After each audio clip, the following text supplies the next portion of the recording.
In 1861, the United States ceased to be united. Neighbors became enemies. Brothers took up arms against brothers. Out of the smoke and fire of war, a new nation was born, tested by blood and forever changed. For decades, the question of freedom and slavery had haunted America's conscience. The nation's ideals of liberty stood in conflict with the chains that bound millions in the South. Every new state, every new law only deepened the divide. The North, powered by industry and progress. The South, rooted in cotton and human bondage. Two worlds, bound together yet drifting apart. Then came the election of Abraham Lincoln, a leader determined to hold the Union together. But for the South, his victory meant the end of their way of life. On April 12, 1861, Confederate guns opened fire on Fort Sumter. In that instant, compromise died, and America went to war with itself. This is a nation divided. The American Civil War. From the very birth of the Republic, America carried a contradiction at its core. The Declaration of Independence proclaimed that all men are created equal. Yet, from Virginia's plantations to the cotton fields of Mississippi, millions of men, women, and children remained enslaved. For decades, the contradiction was buried beneath politics and compromise. But with every generation, the tension grew stronger. In the North, factories roared to life. Steam engines, railroads, and cities rose from the promise of progress. Immigrants poured in, chasing the American dream. In the South, wealth and power depended on a single crop, cotton, and the millions of enslaved people who harvested it under the whip. The nation's expansion westward only deepened the divide. Each new territory forced a bitter question. Would slavery follow the flag? The Missouri Compromise of 1820 drew an invisible line across the nation.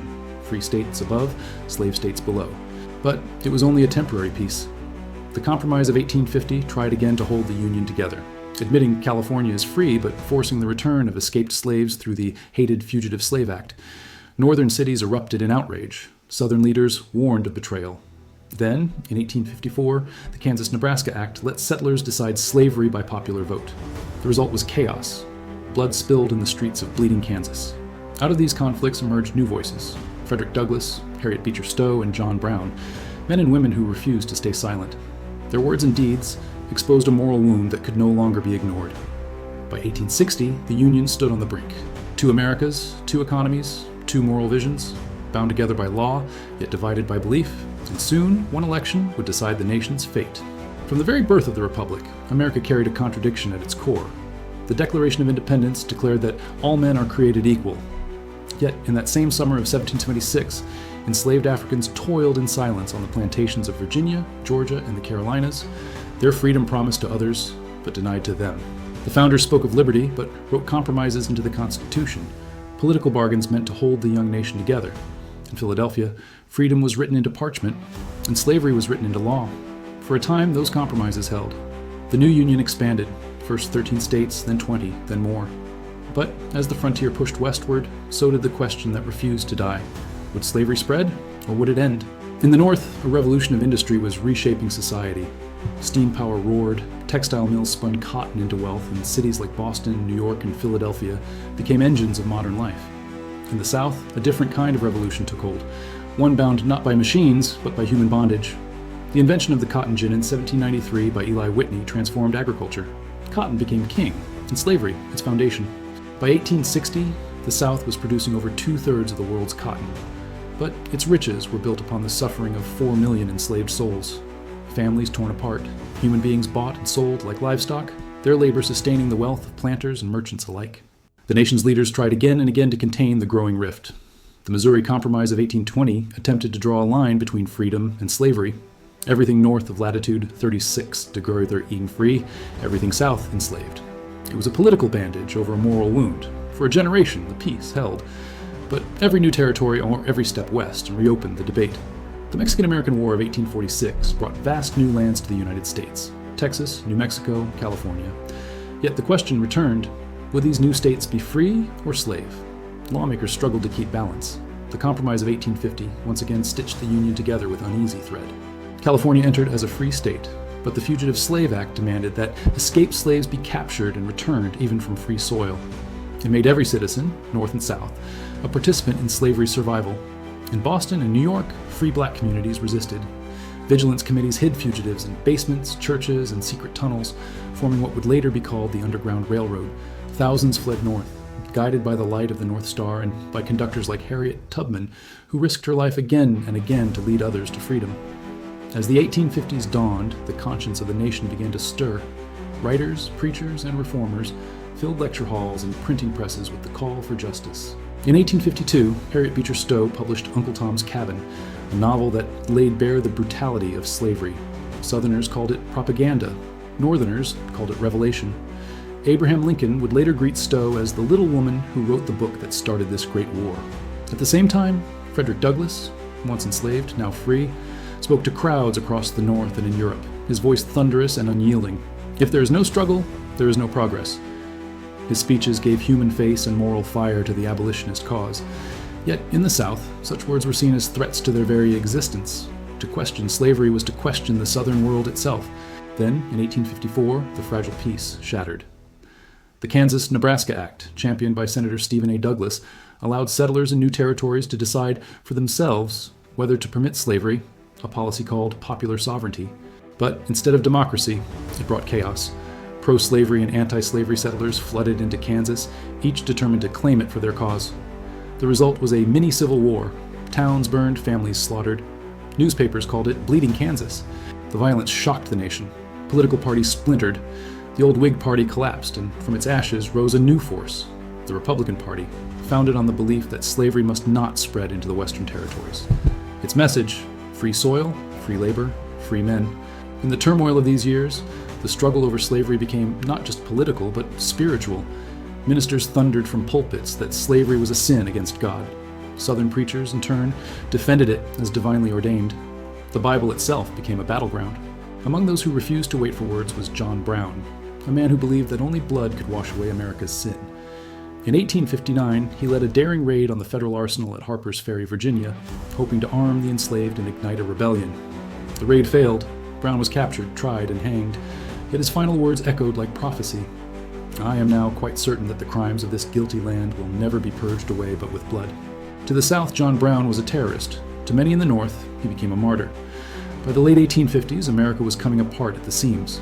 In Congress, debates turned to brawls, senators beaten bloody on the Senate floor. In the newspapers, each side painted the other as traitors. The Supreme Court deepened the divide with the Dred Scott decision of 1857, ruling that no black person, free or enslaved, could ever be a citizen of the United States. The decision struck at the heart of the nation's founding promise. Abolitionists were outraged. The South celebrated. The political center collapsed. Moderates were drowned out by extremists on both sides. America was no longer arguing. It was preparing for battle. In 1860, 4 candidates vied for the presidency, each representing a fragment of a broken union: Northern Democrats, Southern Democrats, constitutional Unionists, and a new face, Abraham Lincoln, representing the Republican Party. Lincoln's message was firm but measured. No expansion of slavery into the territories, but no immediate abolition where it already existed. He sought unity. The South heard threat. When the votes were counted, Lincoln won, without a single electoral vote from the South. To many Southerners, it was proof that their voice no longer mattered. One by one, Southern states began to secede from the Union. South Carolina led the way in December 1860, soon followed by Mississippi, Florida, Alabama, Georgia, Louisiana, and Texas. In their declarations of secession, one word appeared again and again: slavery. As winter deepened, so did the crisis. The United States of America was no longer united. In February 1861, the seceded states formed a new government, the Confederate States of America, and chose Jefferson Davis as their president. The South raised armies. The North waited and watched. In Washington, Abraham Lincoln prepared to take office under armed guard, his journey shadowed by threats and fear. The time for compromise had ended. Decades of argument, bloodshed, and denial had led to this moment. The seeds sown in the nation's founding were ready to bear their final fruit. The Union would not last the spring. The year 1860 dawned with unease hanging over the nation like a gathering storm. Decades of argument and compromise had delayed the inevitable. Now, the question that had haunted America since its founding demanded an answer. Would the Union survive a house divided over slavery? As political tensions reached fever pitch, the presidential election became a national referendum on the future itself.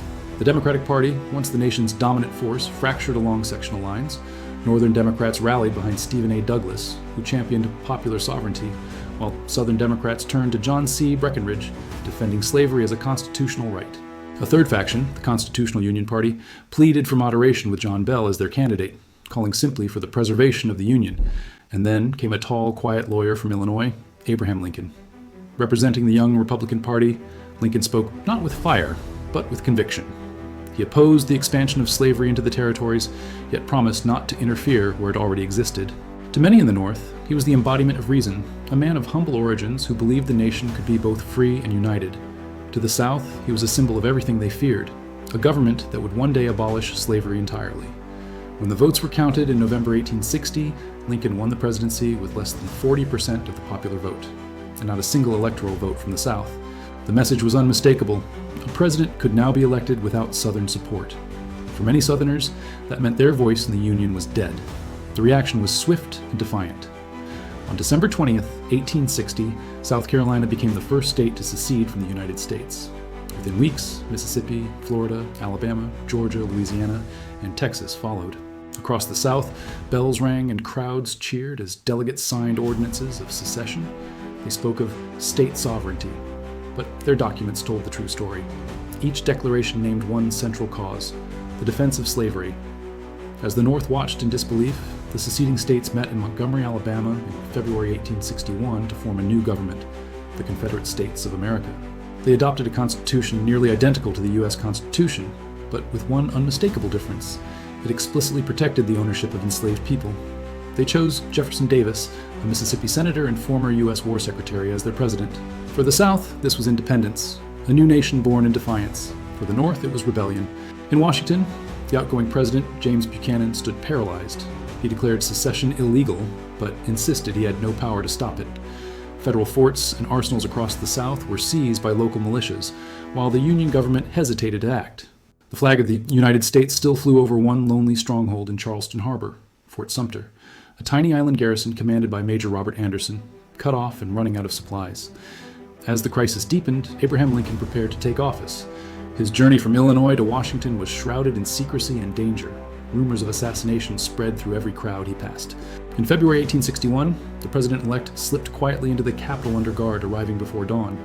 He had inherited a nation already half in rebellion. On March 4th, 1861, Lincoln stood at the steps of the U.S. Capitol, his hand upon the Bible, and delivered his first inaugural address. His words were calm, pleading, almost prophetic. "We are not enemies, but friends. We must not be enemies. Though passion may have strained, it must not break our bonds of affection." He assured the South he had no intention of abolishing slavery where it existed, but he would not accept the breakup of the Union. "No state upon its own mere motion can lawfully get out of the Union," he declared. "I shall take care, as the Constitution itself expressly enjoins upon me, that the laws of the Union be faithfully executed in all the states." Lincoln's olive branch went unanswered. In Montgomery, Confederate leaders ordered that any federal installation refusing to surrender would be taken by force. Fort Sumter became the test. By early April 1861, supplies at the fort were nearly gone. Lincoln faced an impossible choice: abandon the fort and legitimize secession, or resupply it and risk war. He chose to act, sending ships with food, not weapons. But to the Confederacy, any act of reinforcement was aggression. At 4:30 a.m. on April 12, 1861, Confederate guns under General P.G.T. Beauregard opened fire on Fort Sumter. Shells arced through the dawn sky, bursting over the harbor. The roar echoed across Charleston and into history. After 34 hours of bombardment, Major Anderson surrendered. No one was killed in the exchange, yet the war had begun. When news of the attack reached the North, shock turned to fury. Lincoln called for 75,000 volunteers to put down the rebellion. Across the Union, men lined up to enlist: farmers, clerks, students, immigrants, answering the call to preserve the nation. In the South, Lincoln's call was seen as an invasion. 4 more states, Virginia, Arkansas, North Carolina, and Tennessee, joined the Confederacy. The line was drawn. The country was split: 2 flags, 2 presidents, 2 armies, 1 continent now bracing for war. The Confederate capital moved to Richmond, Virginia, only 100 miles from Washington, D.C. Families were divided overnight, brothers fighting on opposite sides, fathers and sons separated by loyalty and belief. Ministers preached that God was with their cause. Newspapers filled with promises of quick victory. No one yet imagined the scale of suffering that lay ahead. In the spring of 1861, both sides believed the war would be short. Southern leaders claimed one battle would bring independence. Union generals promised to end the rebellion in 90 days. But beneath the optimism, the nation was marching toward a storm that would consume it. From the halls of Congress to the cotton fields of the South, from the streets of New York to the mountains of Tennessee, the drums of war began to beat. The United States of America, conceived in liberty, divided by slavery, had finally reached the breaking point. The future of the Republic would now be decided not by words, but by fire and steel. The two Americas. As the United States edged closer to civil war, the nation was starkly divided, almost as if it were two separate countries under one flag. The Union, in the north, boasted a population of 22 million people. Cities teemed with industry, factories churned day and night, and sprawling railroads stitched the states together like arteries carrying the lifeblood of commerce. Naval power was formidable too, allowing the North to dominate the seas and control crucial trade routes. At the helm was President Abraham Lincoln, a man whose determination to preserve the Union would define his presidency and, ultimately, the course of the nation. Though initially his focus was the preservation of the Union as the war dragged on, the abolition of slavery became a moral imperative intertwined with the survival of the nation itself. The North's economy was diversified. Textile mills, ironworks, and machine shops fueled an industrial engine that was unmatched by the agrarian South.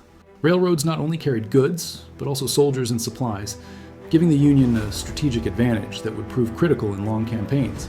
Communication networks, including telegraphs, allowed for faster coordination, a modern edge in an age where logistics could determine victory or defeat. Beyond material strength, the North drew strength from its ideology, a belief in a single, indivisible United States where democracy and law would prevail over rebellion and division. By contrast, the Confederacy, often simply called the South, was smaller in population, numbering just 9 million people. Of these, 3.5 million were enslaved African Americans, who labored in cotton fields, tobacco plantations, and other agricultural enterprises. The Southern economy depended heavily on this enslaved labor, generating enormous wealth for the plantation elite and fueling global trade in cotton and other cash crops. At the Confederacy's helm was President Jefferson Davis, a former U.S. Senator and Secretary of War, a man committed to the cause of Southern independence and the principle of states' rights. Yet central to the Southern argument was the preservation of slavery, an institution that the North increasingly viewed as morally indefensible. While the North embraced industry and urban growth, the South remained largely rural and agrarian. Its cities were smaller and most people lived on farms or plantations. Railroads were less developed, limiting the Confederacy's ability to move troops and supplies. This lack of infrastructure would later become a strategic handicap in the war. Despite these challenges, the South possessed other strengths, a tradition of military skill, intimate knowledge of the terrain, and a deeply ingrained sense of honor and duty to defend home and family. The ideological differences were as stark as the economic and demographic ones. Northerners generally believed in a stronger federal government that could enforce national law and ensure unity. Southerners championed states' rights, insisting that each state should have the authority to govern itself, particularly in deciding whether to allow slavery. For many in the South, the question of independence was inseparable from the right to maintain their social and economic system. For many in the North, rebellion threatened not only the preservation of the Union, but also the principle that all men should eventually be free. As war loomed, both sides prepared for the inevitable clash. The Union counted on its population advantage and industrial capacity to produce weapons, uniforms, and supplies in quantities the Confederacy could never match. Factories operated around the clock, and railroads and canals moved resources to strategic points. Northern states mobilized volunteers, forming armies that would grow into formidable fighting forces. Meanwhile, the Confederacy relied on a combination of military skill, regional loyalty, and sheer determination to offset its disadvantages. They believed that fighting on home soil, defending familiar territory, and winning decisive battles could force the North to seek peace on Southern terms. Leadership would prove crucial on both sides. Abraham Lincoln, though initially unsure about the scope of his power, demonstrated a keen understanding of political strategy, public opinion, and the human cost of war. He faced immense pressure to maintain the loyalty of border states and navigate a nation teetering on the edge of collapse. Jefferson Davis, meanwhile, struggled with a fledgling government, limited resources, and the challenge of uniting a new nation under the banner of secession. Both men would become symbols of their respective causes, embodying the hopes and fears of millions of citizens. The question of slavery cast a long shadow over the conflict. In the North, abolitionists like Frederick Douglass, Harriet Beecher Stowe, and William Lloyd Garrison had long called for its end, framing slavery as a moral stain on the nation. The Confederacy, by contrast, considered slavery essential to its identity and economy. Enslaved people were not mere laborers, but were central to Southern wealth and culture. This fundamental clash of values meant that the war was not simply a struggle over territory, but a fight over the very soul of the nation. By 1861, both sides had drawn lines that could not be easily crossed. Fort Sumter in South Carolina would soon become the spark, igniting a conflict that would last 4 brutal years. The Union, confident in its numbers and resources, sought to restore national unity. The Confederacy, proud and defiant, was determined to assert its independence. Each side believed it was fighting for something greater than itself, a nation's destiny, an ideology, and the lives of generations to come. Thus, the stage was set for a clash that would redefine the United States. Two Americas, with different populations, economies, and visions of freedom, stood facing each other, poised for war. One side had industry, railroads, and naval power. The other had courage, tradition, and a fervent belief in states' rights. The outcome was far from certain, but the conflict would leave an indelible mark on the land, shaping not only the future of the nation, but the meaning of liberty, equality, and unity for generations to come. The war unfolds 1861, 1865, 1861, 1862. The war begins. The Civil War erupted in April 1861 with the Confederate attack on Fort Sumter in South Carolina, signaling the start of a conflict that would engulf the nation. Both sides had anticipated a quick, decisive confrontation, yet reality would soon prove far more brutal. The Union, confident in its numerical and industrial advantage, expected to crush the rebellion swiftly. The Confederacy, however, buoyed by local knowledge, military tradition, and fierce resolve, was determined to defend its independence at any cost.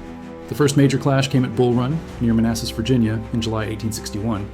Union troops, largely untested in battle, faced off against Confederate forces under Generals Joseph E. Johnston and P.G.T. Beauregard. Civilians had come to watch, expecting a spectacle, only to witness chaos and panic. The Union Army, initially holding its ground, faltered under the Confederate counterattack. Soldiers and spectators alike fled in confusion. The First Battle of Bull Run shattered any illusions that the war would be short or easy. It revealed the deadly seriousness of the conflict and set the stage for the long struggle ahead. In the spring of 1862, the fighting intensified in Tennessee, where the Battle of Shiloh tested both armies' resolve. Over 2 days in April, Union forces under General Ulysses S. Grant clashed with Confederate troops, commanded by Generals Albert Sidney Johnston and P.G.T. Beauregard.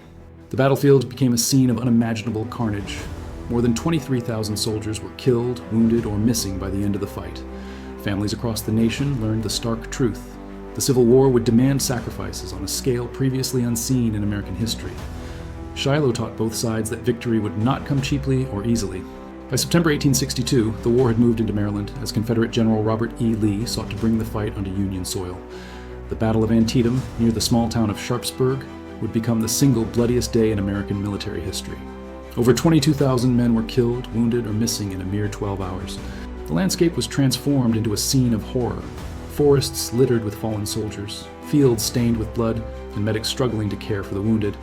Though tactically the battle ended without a decisive victory, the Union Army had halted Lee's advance, preventing the Confederacy from gaining momentum in the north. The significance of Antietam extended beyond the battlefield. The staggering loss of life and the realization that the war might not be won by sheer force alone gave President Abraham Lincoln the clarity to take bold action. He now had the opportunity to issue a transformative proclamation, one that would redefine the purpose of the war. The preliminary Emancipation Proclamation, announced shortly after Antietam, declared that all enslaved people in Confederate-held territory would be free. While it did not immediately free a single slave, the order reframed the conflict. The Civil War was no longer just a struggle to preserve the Union, it had become a moral crusade to end the institution of slavery. These early battles highlighted the complexity and brutality of modern warfare. Soldiers faced deadly combinations of rifles, cannons, and massed formations that created unprecedented casualties. Disease claimed nearly as many lives as bullets. Armies learned that training, strategy, and leadership were vital. Yet even the most skilled generals could not fully control the chaos of battle. The Union and Confederate soldiers endured long marches, harsh weather, and grueling exhaustion, all while confronting the psychological toll of combat. The early campaigns also underscored the strategic challenges each side faced. The North relied on its industrial might, railroads, and larger population to supply and reinforce armies across vast distances. The South, though smaller and less equipped, leveraged interior lines of communication and familiarity with the terrain to mount effective defenses and counterattacks. Each side believed that decisive victories would end the war, yet the reality was a drawn-out conflict that would stretch over 4 years, exhausting men, resources, and morale. Moreover, these early years revealed the intersection of politics and military action. Lincoln had to navigate complex pressures, appeasing border states, maintaining public support, and coordinating generals whose personalities and strategies often clashed. The issuance of the Emancipation Proclamation, in particular, was a calculated move to align the moral cause of abolition with the practical goal of undermining the Confederacy. It also discouraged European powers, especially Britain and France, from recognizing or aiding the Southern Rebellion, knowing that supporting a slaveholding nation would provoke domestic outrage.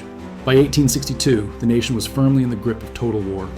Both the Union and the Confederacy faced the sobering realization that the conflict would be long, costly, and transformative. The first battles, though inconclusive in many respects, had demonstrated the human cost and the stakes involved.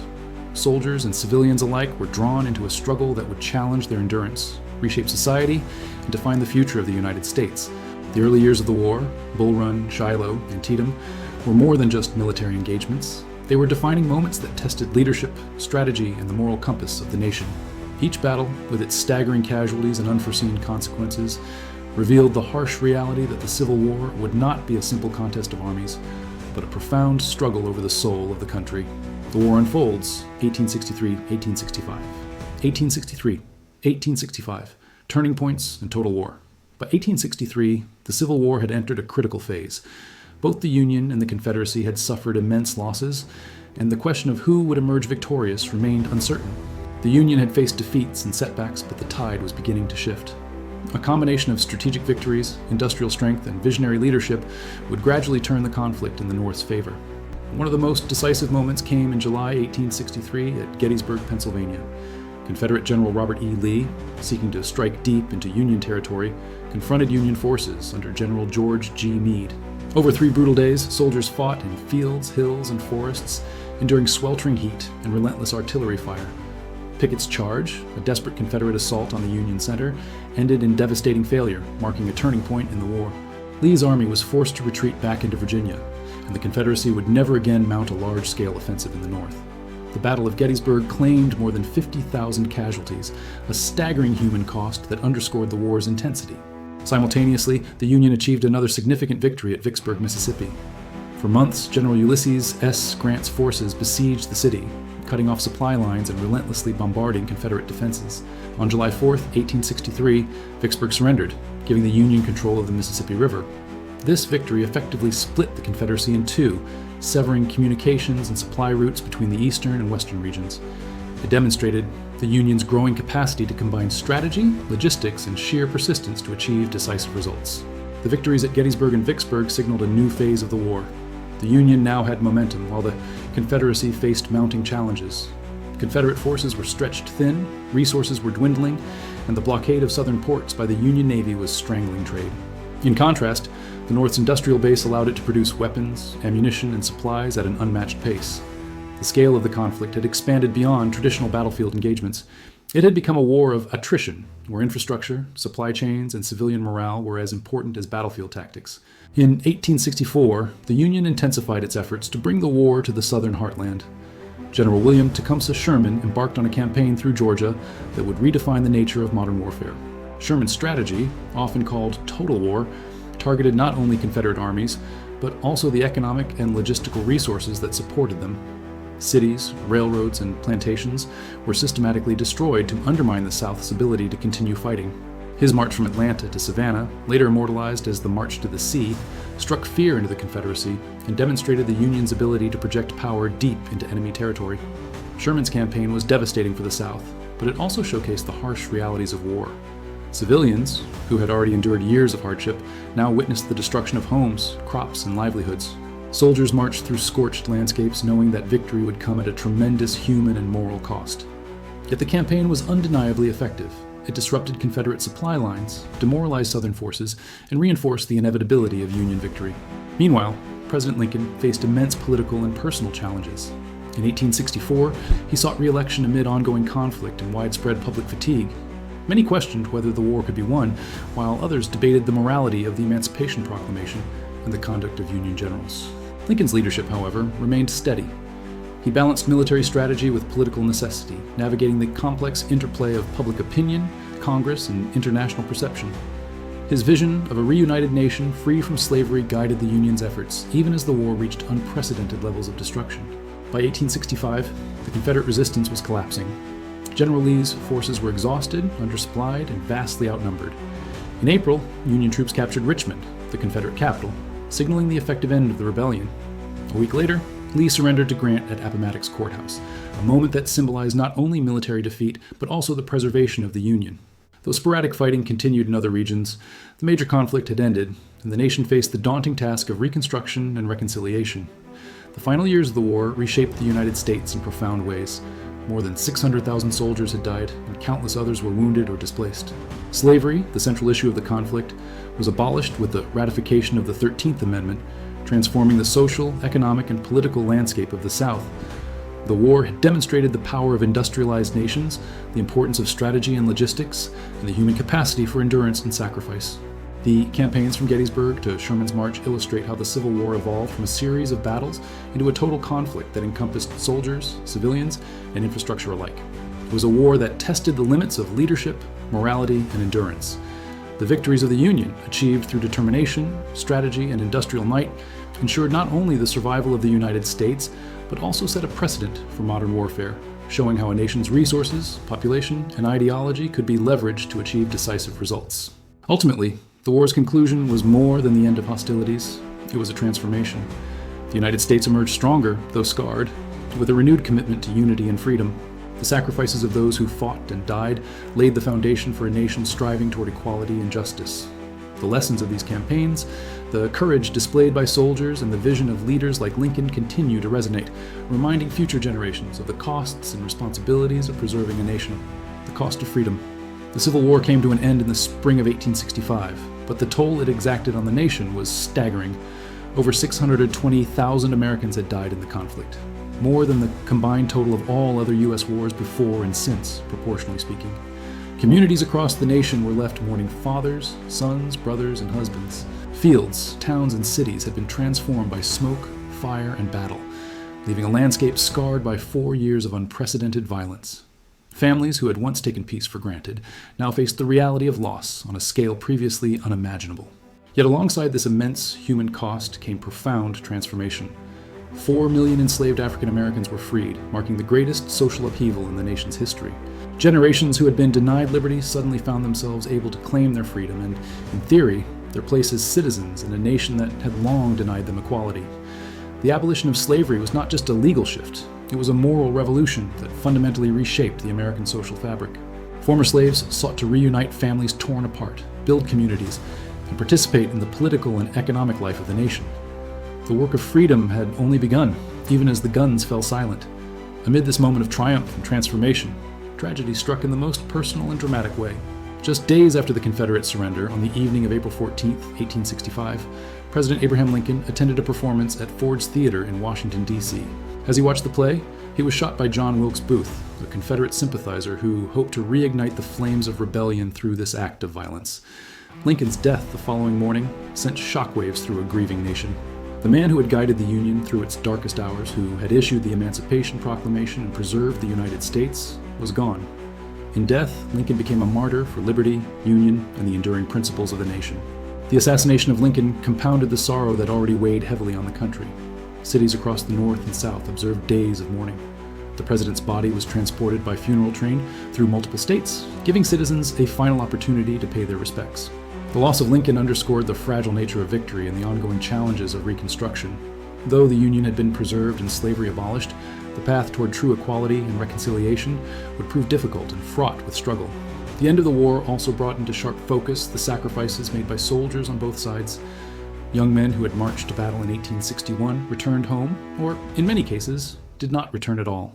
Survivors bore the physical and emotional scars of combat, while communities faced the challenge of reintegrating veterans into society. Widows and orphans struggled to rebuild lives disrupted by years of conflict. Entire regions, particularly in the South, were economically devastated, with destroyed infrastructure, depleted fields, and shattered towns.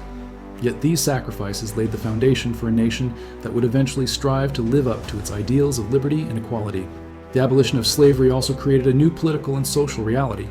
The passage of the 13th Amendment marked a legal guarantee of freedom, but the work of building a just society required far more than laws. Formerly enslaved people faced immense challenges: poverty, systemic discrimination, and violent resistance from those unwilling to accept change. The nation would enter a new era, Reconstruction, where the ideals fought for on the battlefield would be tested in legislatures, courts, and communities across the country. The cost of freedom, therefore, was both tangible and intangible. It was counted in the hundreds of thousands of lives lost, and families broken and communities uprooted. It was measured in the social upheaval required to dismantle centuries of entrenched oppression. And it was felt in the heartache of a nation mourning a president who had become the embodiment of its struggle and aspirations. Yet even amid this sorrow, there was hope. The end of the Civil War proved that a nation could endure extraordinary challenges and emerge with its core principles intact, setting a precedent for future generations who would continue the work of justice and equality. In remembering the cost of freedom, one must also recognize the resilience of the American people. Soldiers, civilians, freedmen, and leaders faced a nation in ruins and chose collectively to rebuild. Schools were established for formerly enslaved people. Communities reorganized and new political structures emerged in states that had been part of the Confederacy. Though the road ahead would be difficult, the principles for which so many had fought, union, liberty, and equality, remained the guiding vision for the country's future. The assassination of Lincoln and the immense human toll of the Civil War serve as enduring reminders that freedom is never without sacrifice. The lessons of this period resonate across generations. That preserving a nation requires courage, that justice often comes at great cost, and that the work of creating a more equitable society is ongoing. The Civil War ended the immediate conflict, but it also set in motion struggles for civil rights and equality that would continue well into the next century. Ultimately, the cost of freedom was staggering, yet the consequences were transformative. A united nation emerged, a system of slavery dismantled, and the moral direction of the United States irrevocably altered. Citizens, leaders, and soldiers alike had paid a price that could never fully be measured in numbers or words. Their sacrifice, however, ensured that the ideals of liberty and union would endure, providing a foundation for generations to come.